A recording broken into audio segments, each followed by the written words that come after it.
Assalamualaikum warahmatullahi wabarakatuh. Pada kali ini kita akan diskusi tentang rangkaian RL pada arus DC dengan menggunakan faktor integrasi. Dengan faktor integrasi diferensial pada 1, kita akan lebih bisa memahami dan bisa menganalisa. Ya. Nah, di sini ini ada arus, ya, ini ada arus dari baterai. Baterai kita usahain tetap ya 12 volt. Kemudian dia mengalir di sini. Nah, sekarang yang kita ingin ketahui apakah arus yang ada di sini itu sama ya dengan yang ada di sini. Kalau memang dia sama arusnya dengan arus yang dekat baterai, apakah arusnya tetap seperti rangkaian resistor seri ataukah tidak ya. Misalnya bila ini dari saklar terbuka kemudian saya tutup. Oke. Nah, kita menggunakan hukum Kirchhoff sederhana yaitu hukum KVL ya. Di sini di SMA juga sudah pernah dipelajarin bahwa baterai yang ada di sini voltase total, tekanan total di PL sama dengan tekanan di resistor ditambah tekanan di induktor. Ya. Kemudian di sini sudah kita tahu IKDR. Di sini ada induktansi diri yaitu adalah tekanan di induktor dan dia menyimpan medan magnetik sama dengan konstanta L dikali perubahan I terhadap waktu ya. Kita sebut sebagai konstanta Henry. Oke, baik. Nah, di sini untuk mengerjakan dengan faktor integrasi itu saran saya strateginya mudah. Kita masukin angka-angkanya 12, 4, 2. Kemudian kita biarkan dia sendiri. Ini berapapun kita biarkan dia sendiri. Mau setengah kayak kita biarkan sendiri. Jadi berarti dia sini DI, DT, 2I dan 2. Nah, dari sini ya kita buat di sini supaya jadi turunan daripada U kali V. Ini adalah hasil daripada turunan U kali V. Nah, maka kita kali berapa supaya dia bisa menjadi U aksen V ditambah U V aksen.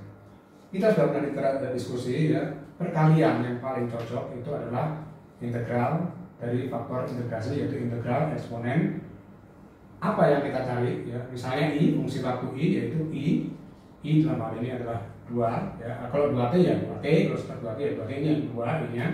Ditambah ini adalah turunan daripada I ya. Ini tidak kita abaikan dulu sementara. Yang penting ini yang kita cari ini faktor integrasi ya. Baik, 2T berarti faktor integrasinya adalah 2 T, eksponen 2 T, maka kiri kita kali eksponen yang ada di sini. Sekarang kita sudah dapat ya yang kanan di sini. Ternyata di sini ya kalau U tadi kita ambil yang gampang U itu adalah faktor integrasi ya. Ini adalah U itu 2T, maka U aksen itu adalah I2T 2 ya. Ini turunan ya. Kemudian dikali V lagi. Di sini adalah U lagi ya. Di sini U ya, V aksen DI/DT itu adalah V aksen daripada I. Ya, mudah sekali. Ya, perhatikan baik-baik ini masih di DT. Ya, kalau perjanjian dan tidak membingungkan. Nah, sekarang mau kita integralin dari kedua belah pihak. Untuk kita mengintegralin ya, kita ini terhadap apa ya? Maka setelah kita integralin ini harus ke sini ini terhadap DT.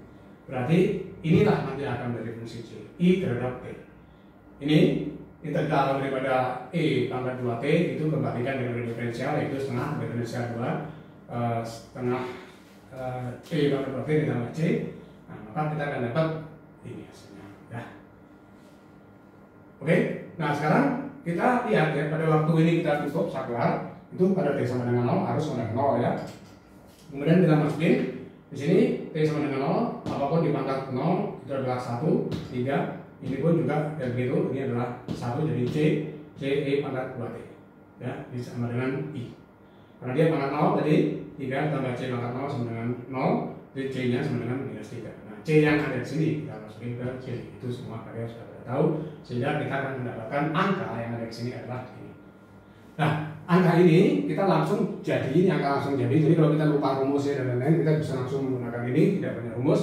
Maka kalau kita misalnya dipaksa, ya saran saya, bagaimana ini rumusnya rumus umum, maka kita perhatikan baik-baik. Ini melibatkan dua variabel masing-masing yaitu I, itu langsung sama dengan E. Ini 3 ini kita keluarin dulu ya.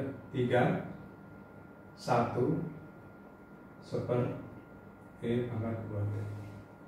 Oke, ya. Kemudian kita lihat bahwa 3 ini apa menurut rumus umumnya? 3 adalah lebih besar daripada 1. Ini pasti akan benar. Yang melibatkan 3 angka ini pasti melibatkan pasti benar. 3 itu pasti adalah 12 dikali dibagi 4 ya. Berarti dia E per M. E per R. Ya. Kemudian di sini 1. Kemudian di sini 1 lagi. Ya. Kemudian E. Ya. Kemudian E dia pangkat T 2 ini apa? Karena harus melibatkan 2 variabel untuk perhitungan yang dari sini. 2 adalah L bukan ya. 2 variabel apa yang 2 ya?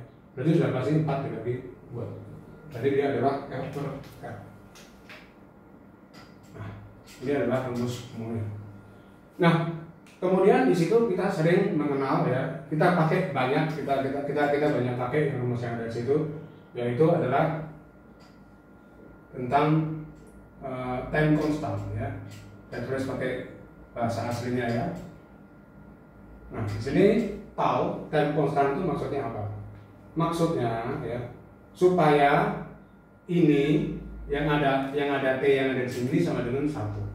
Jadi supaya dia sama dengan 1, maka R per L yang ada di sini harus kita kali L per L. Jadi R per L kali L per L sama dengan 1. Sehingga time constant itu di mana-mana akan sama. Karena ini itu adalah I final ya. Jadi I itu sama dengan I final. Di sini I sama dengan I final kali 1 min seper T R per L dikali T. Nah, di sini kemudian time constant yang ada itu adalah, karena ini harus kita buat 1, bisa kita hitung. Jadi time constant itu selalu sama. Nah, kita langsung bisa menghitung. Berarti time constant yang ada adalah 1 dikurangin 1. Ini supaya 1 dikali berapa? R per L kan ya. Jadi E ini dikali time constant. Ya. Jadi time constantnya di sini adalah kebalikan daripada ini, yaitu sama dengan kebalikan, yaitu adalah L per R, supaya dia sama dengan 1. Nah, angkanya harganya di sini itu sekitar 1 dikurangin 1 2,7 sekian ya, sekitar 0,62 kalau nggak salah sekitar segitu ya, nanti caranya ya sekian. Oke, nah di sini ini adalah sama, mau rangkaian berapapun time constant adalah sama, dan ini adalah time constant yang ada. Nah sekarang dengan angka kita akan mudah, kita perhatikan baik-baik ya. Di sini kita buat I.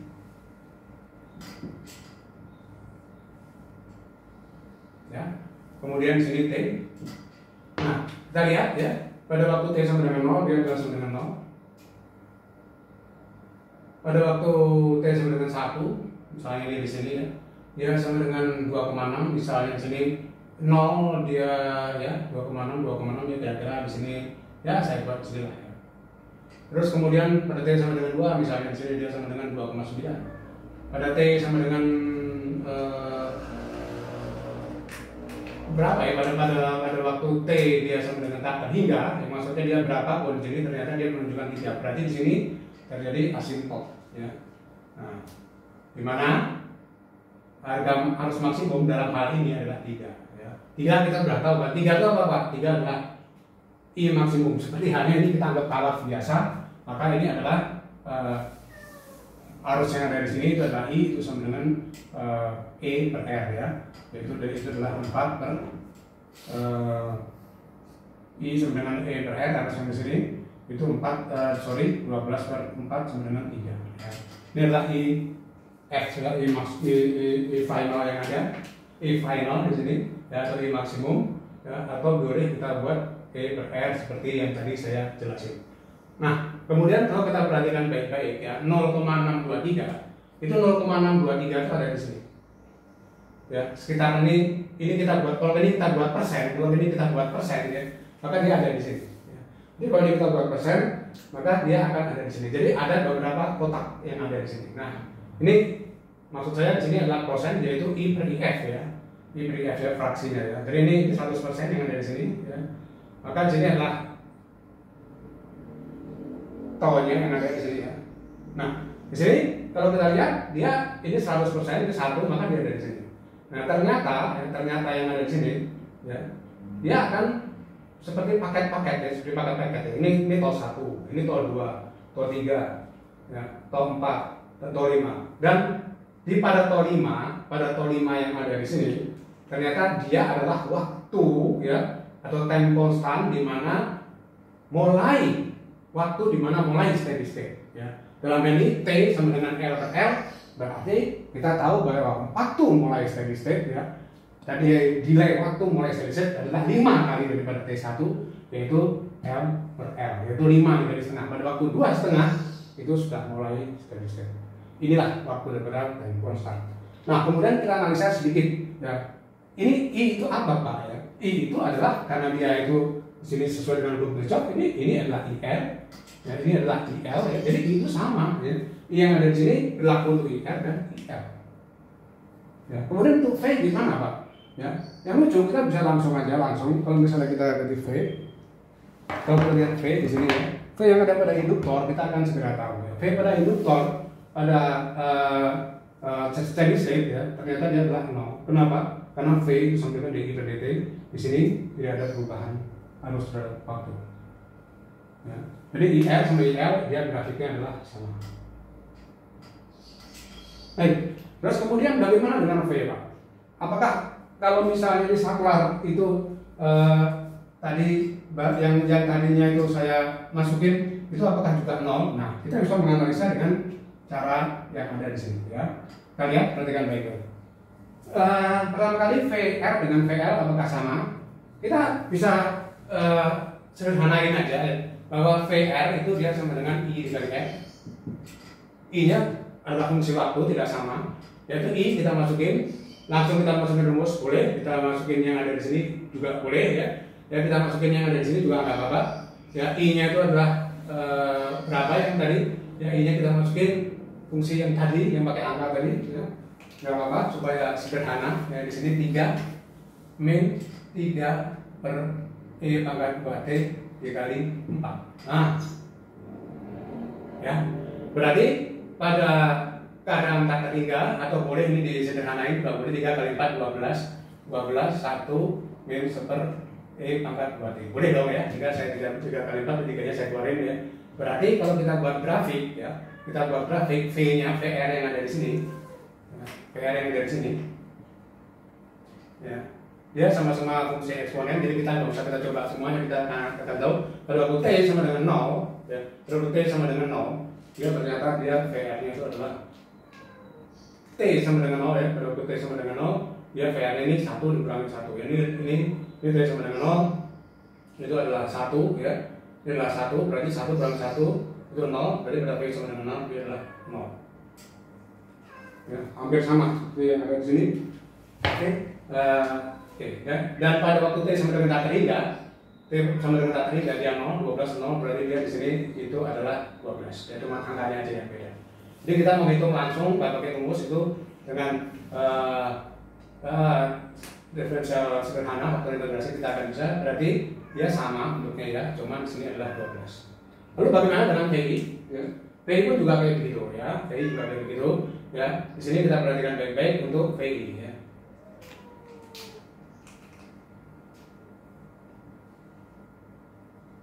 Oke, tempatnya agak kecil dari sini. Ini PI, ini adalah T ya.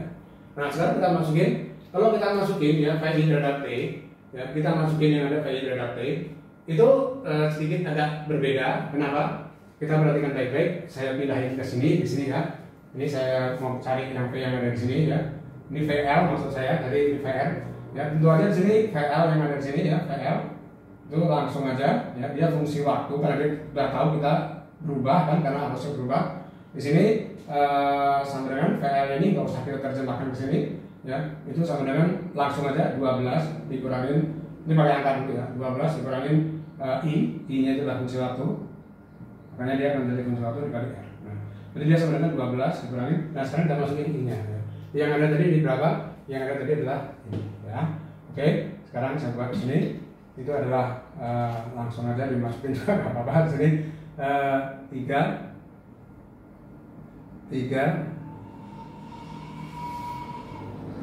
dikurangin 3 E pangkat 2T dikali 4. Nah, di sini ternyata kebalikan ya.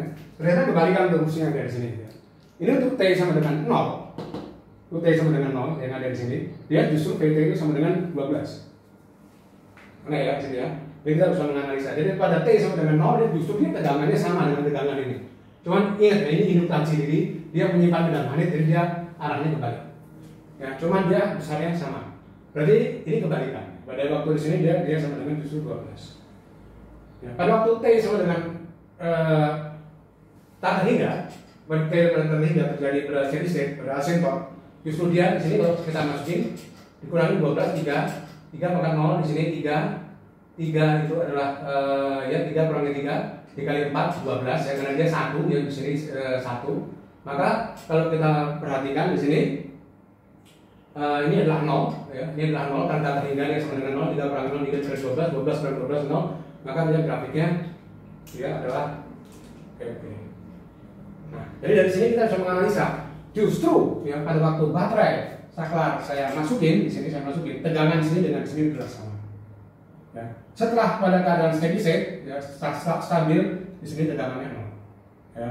Ini tegangan 0. Jadi ini berubah awal aja. Sedangkan yang ada di sini ya dia otomatis karena ada induktor dia akan berubah ya. Perubahannya dia adalah seperti arus yang makin lama makin besar sampai dia berupa seperti kalau biasa ya, kita ganti seakan-akan dia tidak ada ya, seperti baterai yang disambungkan ke resistor yang pernah kita pelajari di SMA. Baik, ini akan kita lanjutin ya. Ini part 1 dan bagian pertama akan kita lanjutin untuk rangkaian paralel ya dengan analisa-analisa yang lebih saya tekankan ke fisika. Jadi di sini ternyata faktor integrasi itu akan sangat membantu untuk menganalisa apa yang akan terjadi, arusnya bagaimana, ya, tegangan bagaimana, tetap atau tidak, ya. Dan kita sekarang sudah mendapatkan apa yang kita cari, ya. Jadi kita sudah dapat time constant itu apa, kita sudah dapat grafik, ya, ternyata berubah, ya, dan lain-lain. Oke, untuk sementara untuk bagian 1 ini sampai di sini saja. Semoga bermanfaat. Wassalamualaikum warahmatullahi wabarakatuh.